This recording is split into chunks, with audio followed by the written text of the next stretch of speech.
But first, let's start with the farcical press conference today, a sign of political desperation. The Prime Minister has found who's really to blame for inflation, for making Australians poorer for the last year and a half. It's not him, of course. No, it's those big supermarkets charging you too much. When you're charging more for products than you should, it of course has an inflationary impact by definition.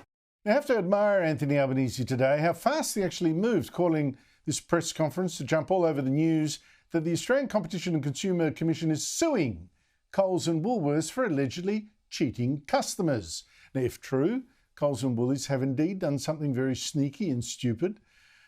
They're accused of each jacking up the prices of more than 200 items, just briefly, and then lowering the prices back to normal or above normal in some cases, and claiming, look, a special. Here's just one example of Oreos sold at Woolies, sold for months at $3.50, then briefly for $5, then sold as on special for $4.50, which is actually much higher than they were. I mean, Woolies, Woolies, these guys campaigned for the voice for reconciliation. Seems they were meanwhile, allegedly, cheating their own customers. Maybe they should have spent more effort reconciling with customers instead. But let's not assume guilt. Coles, for one, says it's going to fight this in court. It says Coles' own costs were rising, things like power bills, which led to an increase in the retail price of many products. But never mind that, Albanese was already this morning giving them a kick instead for just, well, he should have just left it to the courts, shouldn't he? These are serious allegations that the ACCC is bringing before the courts. If this is found to be true, it's completely unacceptable. This is not the Australian spirit.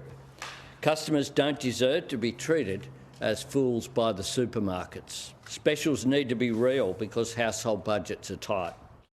Now, you see what's going on, don't you? Albanese needs a scapegoat because right now he is feeling the heat over cost of living, over inflation. You look at the news poll findings today, the biggest cost worries now are, first of all, actually housing. Well, you can't blame that on supermarkets. But you can blame the government for letting in 1 million immigrants without even enough new houses for them. And then groceries are a second big worry, followed by energy, another thing you can blame a lot on governments, not on supermarkets. So I don't think the big supermarkets are really enemy number one in this cost of living crisis. Government is. The huge immigration, the mad green energy schemes, all of that is added to your bills, to inflation, and government's also spending too much. Although Albanese today tried to plead innocence on that one, saying he's just delivered 2 budget surpluses and cut debt. What we have done, though, is to halve inflation. If you lower debt, if you produce surpluses, that has downward pressure on inflation. That doesn't happen by accident. That happens because of good, responsible economic management, and that's what my government's delivering. Come on, cut the spin.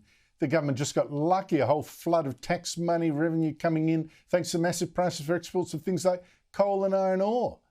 But that luck is now running out, and you check the government's budget this year. These 2 surpluses Albanese is boasting about after the pandemic flood of money to keep us going, that's going to be followed by years more of deficits. And that, of course, helps to explain today's news poll.